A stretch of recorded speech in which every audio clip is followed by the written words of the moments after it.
The front door slammed like a gunshot in the sticky July heat of suburban Ohio, echoing down the empty street where fireflies blinked lazily in the overgrown lawns. Kevin's backpack hit the gravel driveway with a thud, his heart pounding harder than the bass from the neighbor's barbecue across the way. "You're no son of mine." His father's voice boomed from inside, raw and final, the words slicing through the screen door like shrapnel, words that had been building for years, now exploding because Kevin had finally said it out loud. "Dad, I'm gay." He stood there, 22 years old, the taste of cheap beer still on his tongue from the backyard confession that had gone so catastrophically wrong. The family barbecue had been his Hail Mary, a chance to come clean before law school swallowed him whole, before the weight of pretending crushed him. But Tom Hargrove, ex-Marine, pillar of the local VFW, didn't do clean. He did duty, denial, and now, disownment. Kevin's mom hovered in the kitchen window, her face a pale blur, too broken to intervene. His little sister, Mia, 14 and fierce, had texted him earlier, "Don't do it tonight. Dad's in a mood." But the words had tumbled out anyway, fueled by one too many Millers and a lifetime of stolen glances at guys in the locker room. Rain started to spit from the bruised sky, soaking through his faded Ohio State tee as Kevin shouldered his pack and started walking. No car, his beat-up Civic was still in the garage, keys confiscated like he was a kid caught with smokes.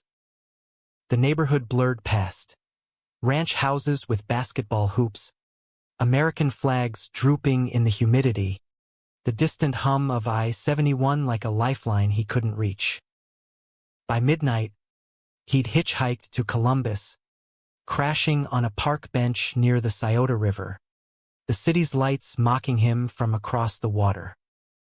Skyscrapers glittered like they belonged to someone else's life, while Kevin curled up under his hoodie, scrolling through his phone until the battery died. No calls from home. Just a single text from Mia, "I'm sorry. Love you." Dawn broke gray and unforgiving, the river smelling of wet concrete and regret.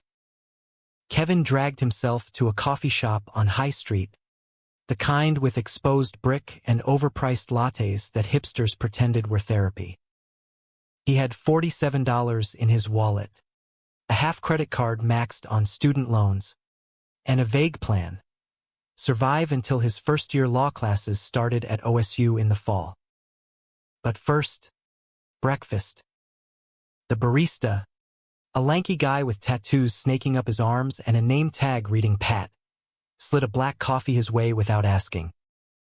"On the house," Pat said, his voice low and steady, green eyes flicking over Kevin like he could see the fresh wounds. "You look like you need it more than caffeine."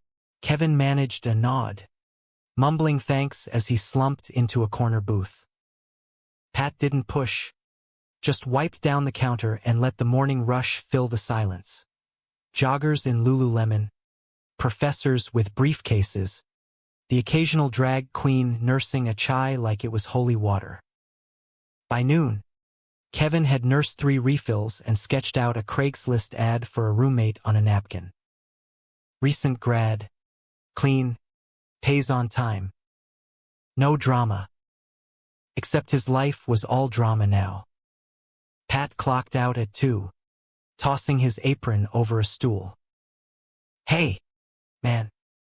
You got a place lined up?"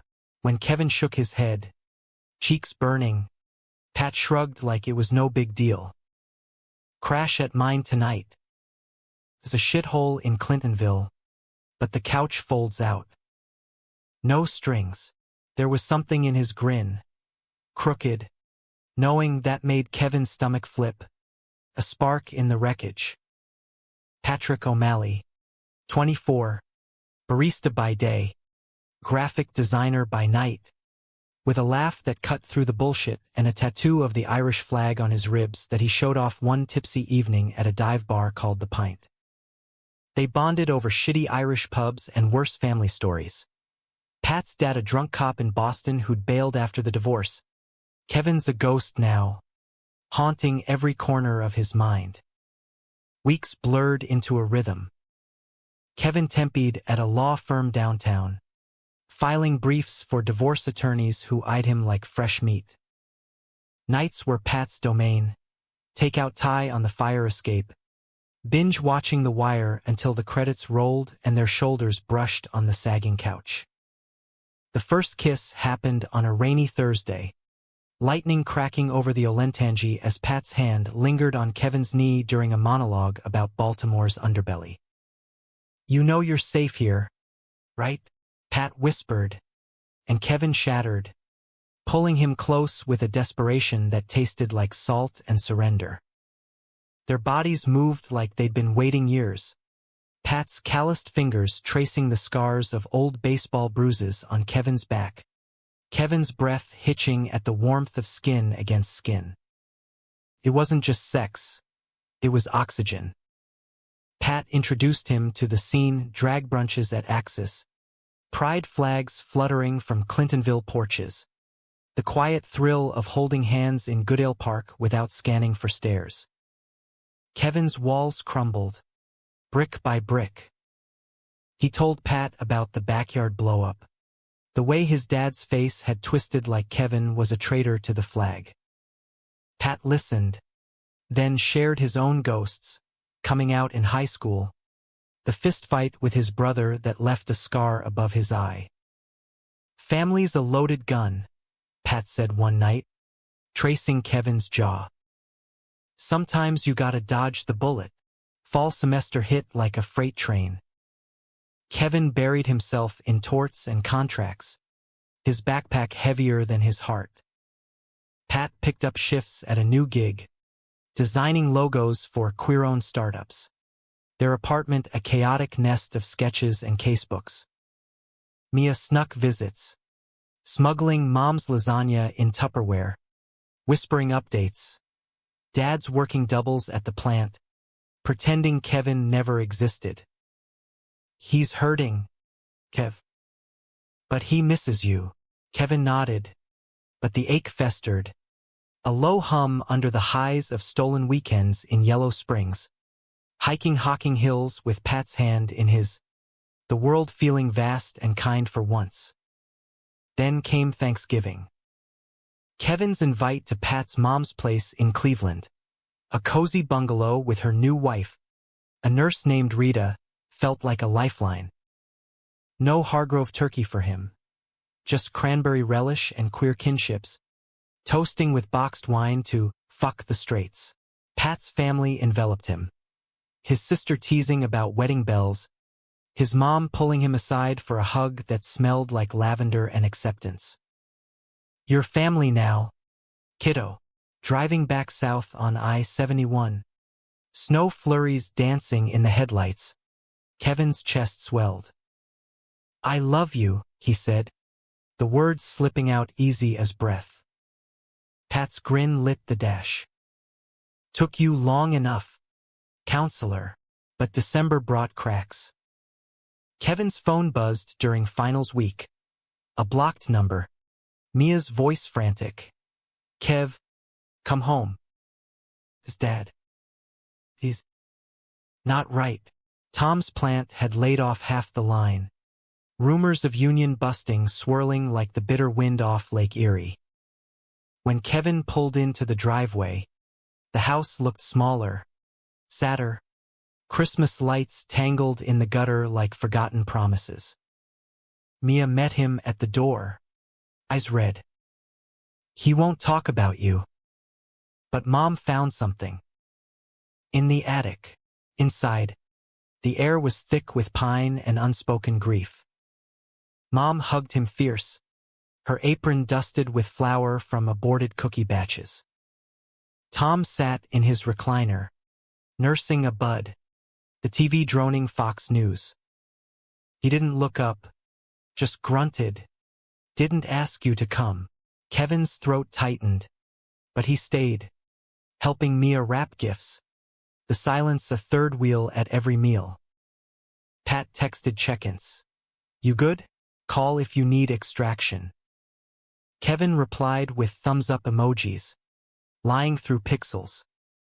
The letter surfaced on Christmas Eve. Mom unearthed it while digging for ornaments. A yellowed envelope postmarked 1985, addressed to Tom in a handwriting she didn't recognize.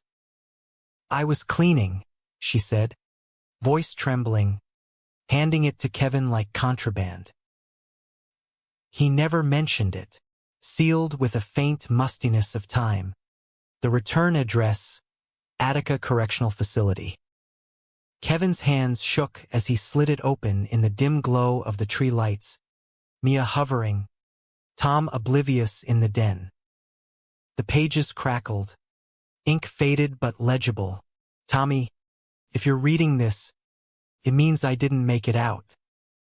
Cancer's a bitch, faster than the appeals board.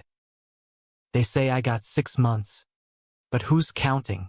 I need you to know before it's too late that I loved you. Not like brothers. More. That summer '79, by the river, when we were kids stealing smokes from Dad's pack. It wasn't just fooling around. It was real. You were my first, my only. I carried that flag for you, even when you married Ellen, even when you shipped out to Nam and came back a ghost. Don't hate me for writing this. Hate the world that made us hide. If you got a boy someday, tell him the truth. Love's not a sin, hiding it is. Burn this if you have to, but remember, I waited for you every goddamn day. Your brother, Jack. The room spun. Uncle Jack, the one Tom never talked about, the troubled vet who'd OD'd in prison on a bum rap for boosting cars. Gay. In love with his own brother.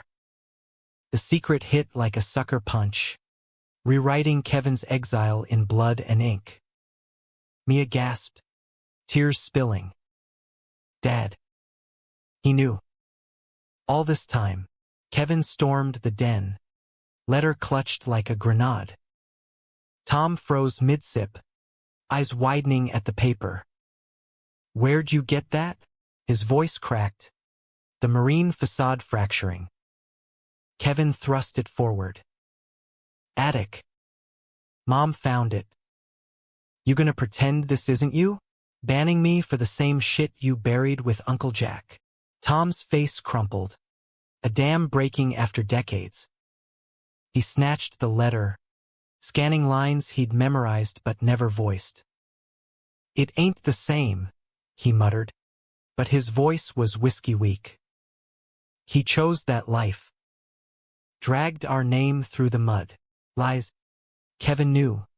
Small-town whispers of Jack's arrest tied to a bar brawl defending a lover. Not theft. The fight erupted, words flying like shrapnel. Tom's rages at deviance, masking his own terror. Kevin's pain a mirror to the brother's lost love. Mom intervened, her quiet strength a anchor. Enough. We've lost enough. Mia sobbed in the hall, the tree lights twinkling mockingly. Christmas morning dawned brittle. Tom avoided eyes, nursing coffee black as his mood. Pat arrived unannounced, duffel in hand, heard you needed backup, and the tension eased a fraction, his easy charm coaxing Mia into a snowball fight in the yard. But the letter lingered, a ghost at the table. As snow blanketed the Hargrove lawn, turning the world soft and white, Kevin watched Pat chase Mia through drifts, their laughter a fragile bridge over the chasm. Inside, Tom brooded by the window, the letter folded in his shirt pocket like a live wire. Kevin joined him, the silence heavy as wet wool. "Why'd you keep it?" he asked, voice low. Tom stared at the flakes, jaw working. Burned the first reed. Kept the ashes in my head. A pause. Then, Jack was everything. Dad's golden boy. Then me after he shipped out. We were close. Too close. The confession hung, raw and reluctant. Tom's eyes distant on a boyhood Ohio summer. Fireflies and forbidden touches by the Cuyahoga. Kevin's chest ached. Not just for himself, but for the kid Tom had been loving in secret while the world preached fire and brimstone. You think I chose this to spite you? This is who I am. Like Jack was. Tom's hand trembled on his mug. Never said you chose. Said it hurts. The admission cracked something open. A sliver of light in the frost. Pat's presence was the glue. Over ham and green beans, Mom's recipe. Heavy on the cloves. He regaled the table with Boston tales, deflecting when Tom grunted questions about that lifestyle. Mia latched onto him, peppering queries about tattoos. Does it hurt? Like, a lot. And by dessert. Tom was chuckling at Pat's impression of a drunk leprechaun. Kevin caught his dad's eye across the pie. A nod exchanged, truce, maybe, or just exhaustion. They left that night. Pat's old Jeep crunching gravel. Heater blasting against the chill. Columbus welcomed them back with slushy streets and the faint twinkle of campus lights.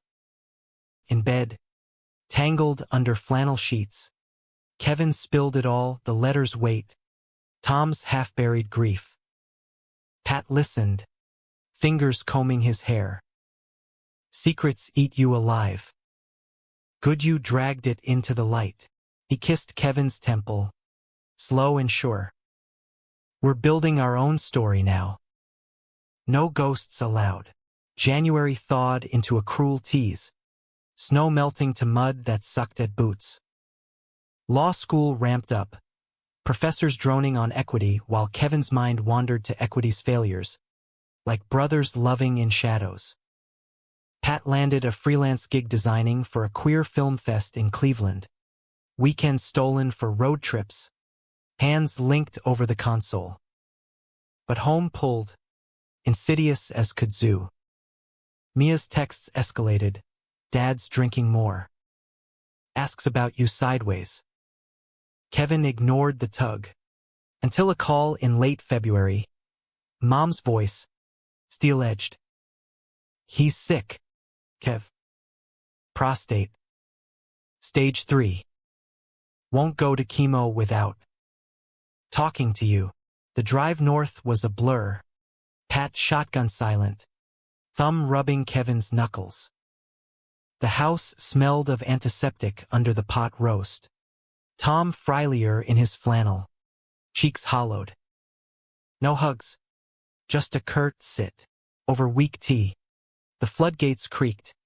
Tom's enlistment post Jack's arrest. A distraction from the shame. Ellen's steadiness a bomb. But love never felt right after him. Kevin's throat burned.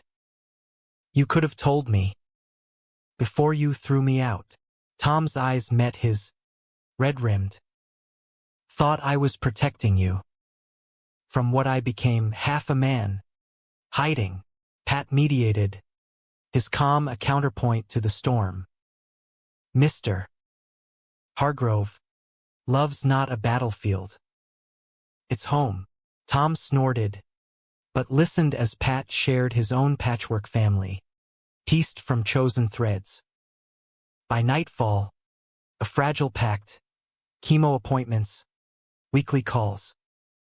Kevin drove south lighter, Pat's head on his shoulder at stoplights. Spring bloomed vicious, cherry blossoms mocking the undercurrent. Kevin aced midterms, but betrayal brewed in shadows. Pat's late nights stretched, client deadlines a refrain. Kevin trusted, until a forgotten phone buzzed on the counter. Texts from Jay, flirty emojis chaining into meetups at the short north. Heart in freefall, Kevin confronted him post-shift, voice steady as rebar. "Who's Jay?" Pat paled, scrubbing a hand over his face. "Jamie. Old hookup. It's nothing, closure talk." But it wasn't.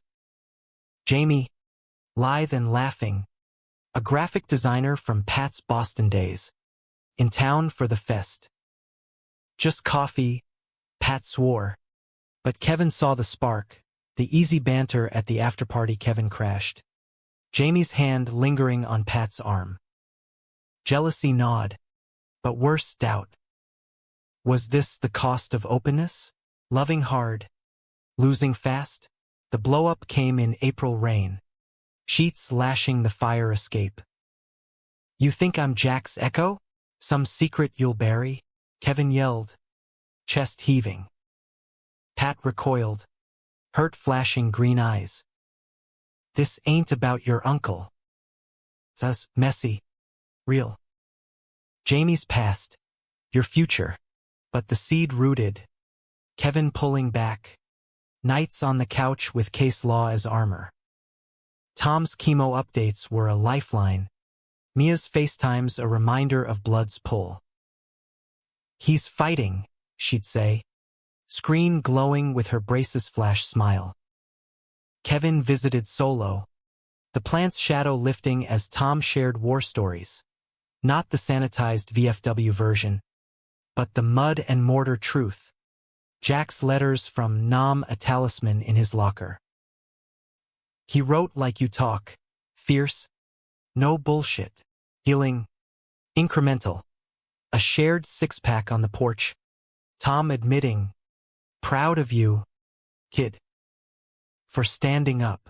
Pat's betrayal simmered to a boil at the Film Fest gala, Kevin tagging along in ill-fitting slacks. Jamie cornered him by the bar, breath whiskey sweet. Pat's always been a runner. Thinks he can outdesign his demons. The words landed like hooks. But Pat's arrival, pulling Kevin close, whispering "You're it," drowned them. They danced, awkward and defiant, under disco lights, Jamie fading to irrelevance. Yet trust fractured lingered.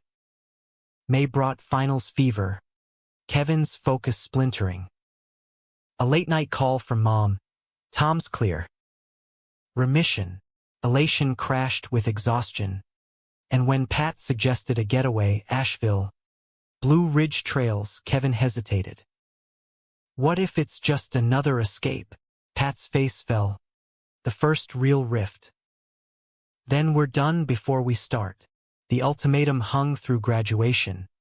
Kevin's diploma crisp in his hand. Pat's cheers loudest in the crowd. Post-ceremony beers at the varsity turned confessional. Pat owning his fears. Jamie's ghost a mirror to his dad's abandonment, pulling him toward flight.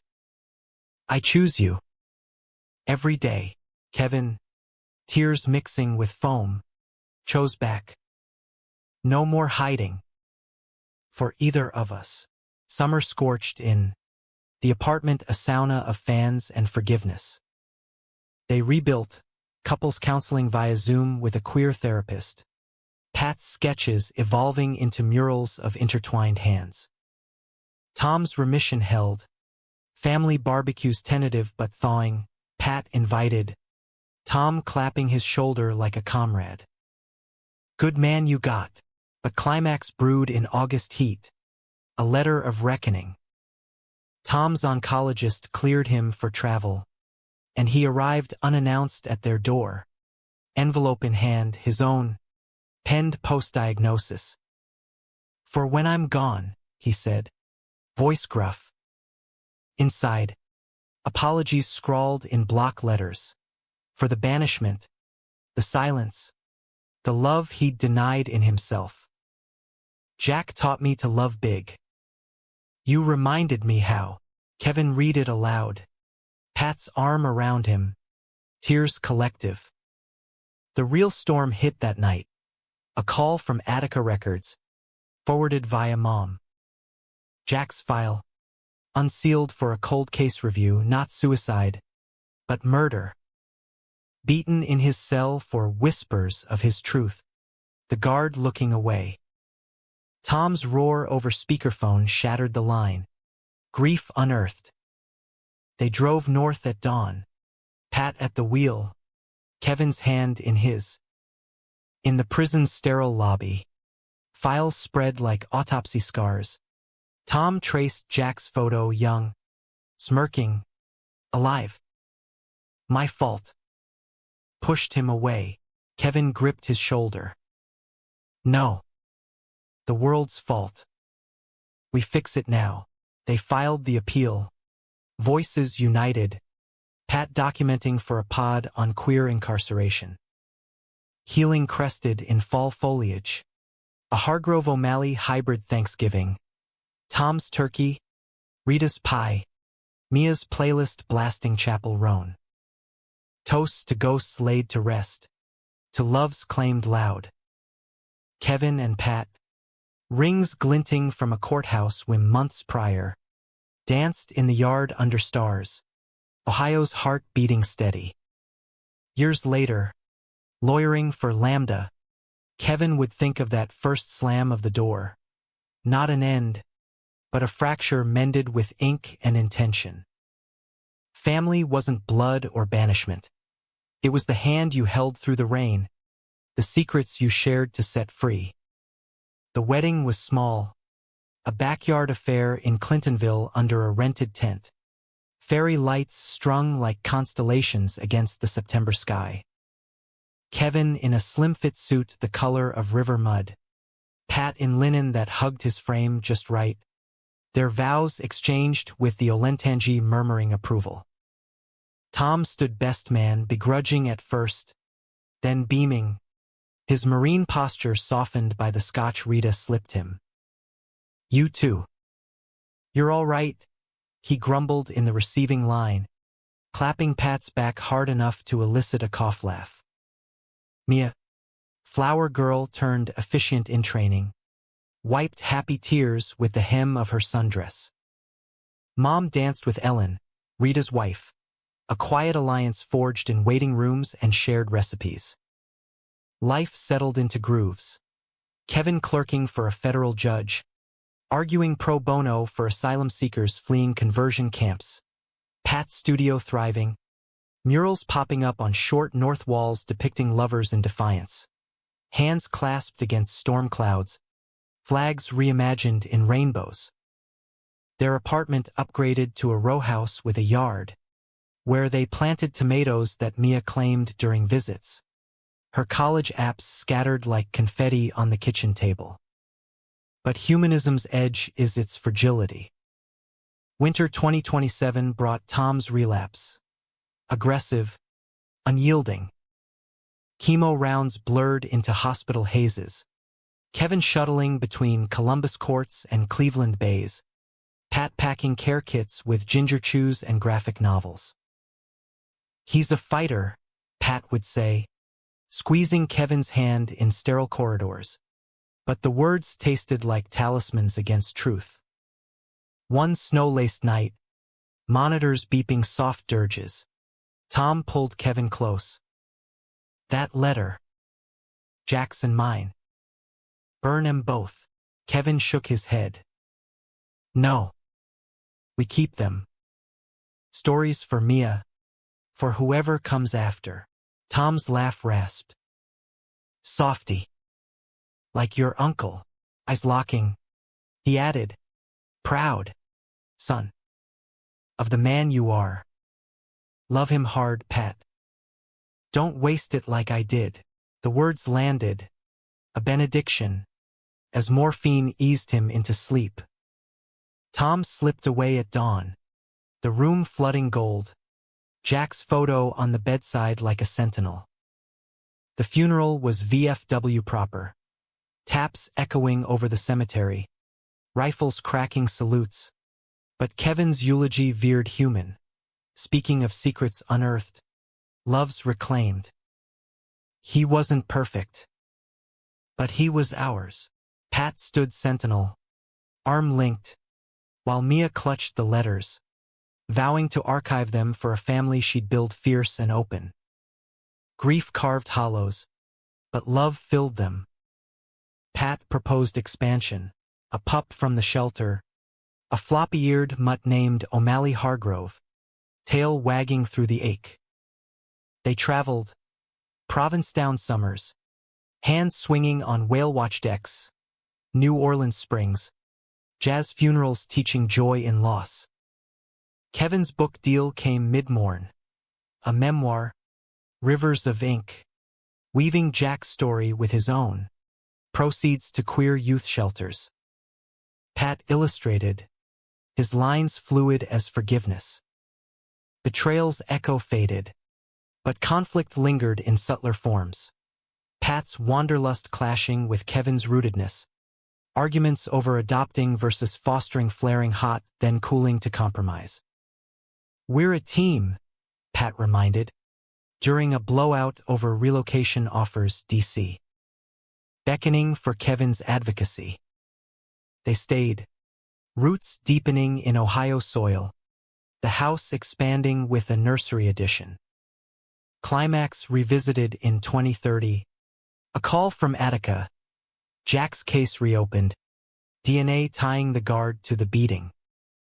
Justice, tardy but tenacious, led to a settlement, a plaque in the yard for Jack Hargrove, brother, lover, light.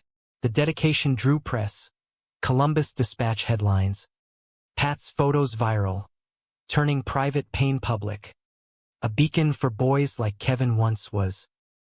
Kevin Pat, graying at temples, raised two, a son via surrogate, wild-haired like Pat, debating ethics in their kitchen, a daughter from foster to adopt, Mia's echo, fierce with questions. Family barbecues swelled, Rita and Ellen's kin, Pat's Boston stragglers, tables groaning under ribs and rainbows. On their 10th anniversary, hiking Hocking Hills again, Kevin paused at the overlook, wind whipping. "Remember that first rain? Thought the world ended." Pat grinned, silver threading his stubble. "Nah. It started." They kissed, slow and sure. The gorge below, a testament to depth, survived. In the end, the house that banned became legend, a story told to wide-eyed kids, not of exile, but emergence. Human, flawed, American as apple pie and protest marches. Love wins, not easy, but earned. The years post Tom's passing were a tapestry of quiet triumphs and shadowed doubts, the kind that sneak in like fog off the river. Kevin's practice boomed, cases stacking like cordwood, challenging "Don't Say Gay" echoes in Ohio schools, litigating for trans healthcare in Appalachia.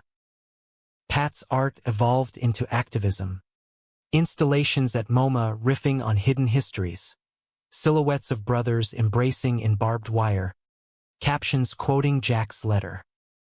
Their love, once a spark in the wreckage, burned steady, but marriages forge tempers as it heats.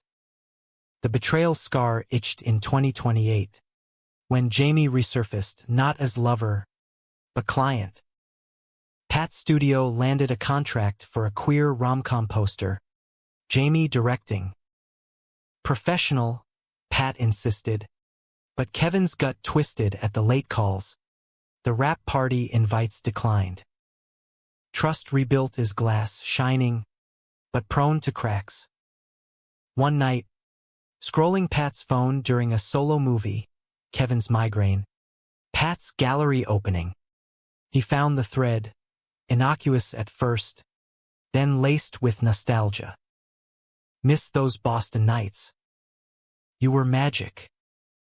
Pat's reply, "Ancient history. Happy now." Confrontation brewed over takeout, lo mein, chopsticks clattering.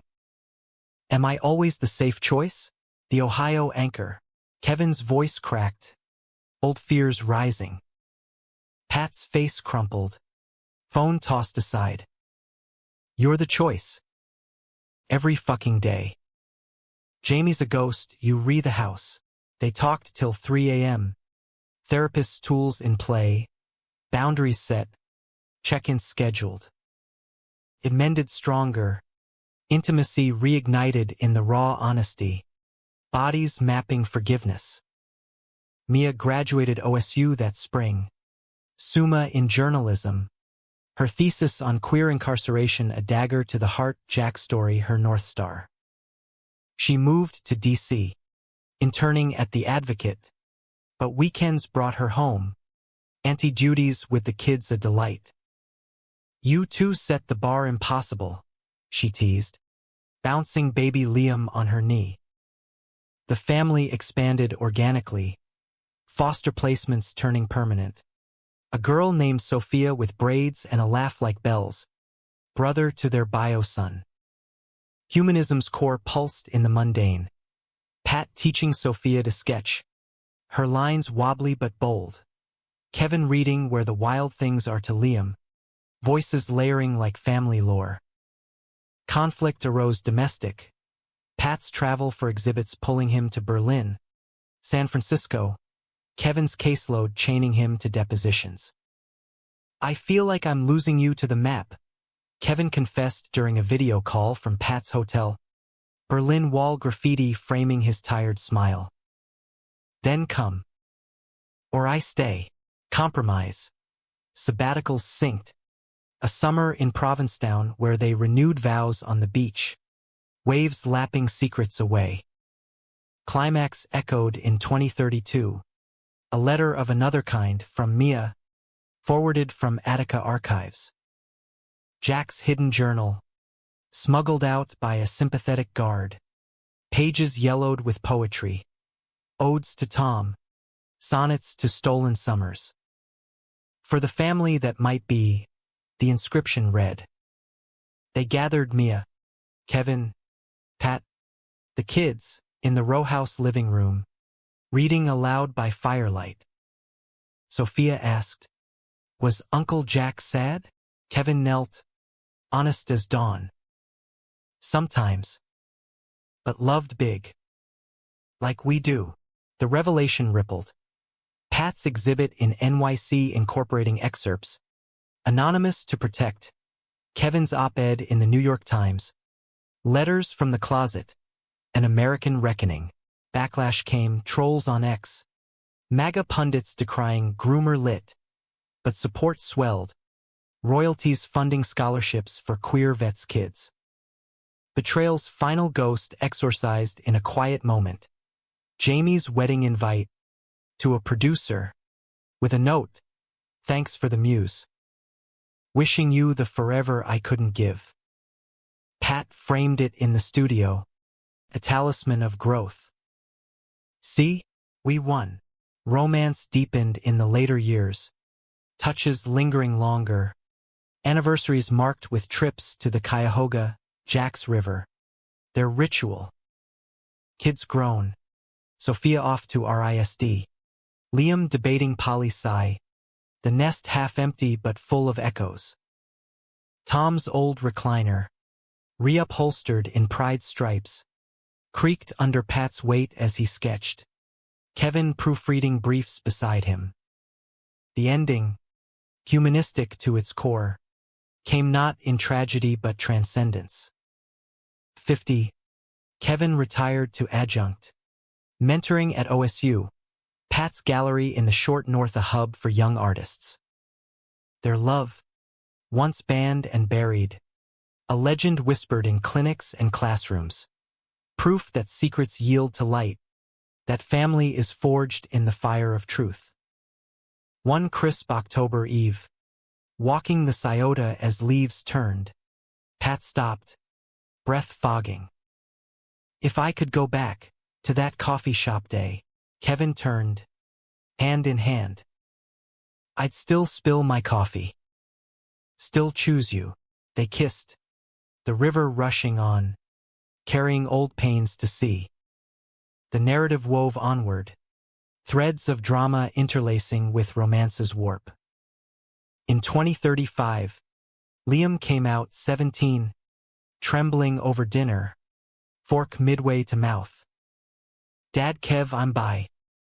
Like, definitely. The table stilled. Then Pat's grin broke wide. Welcome to the club, kid. Pass the potatoes.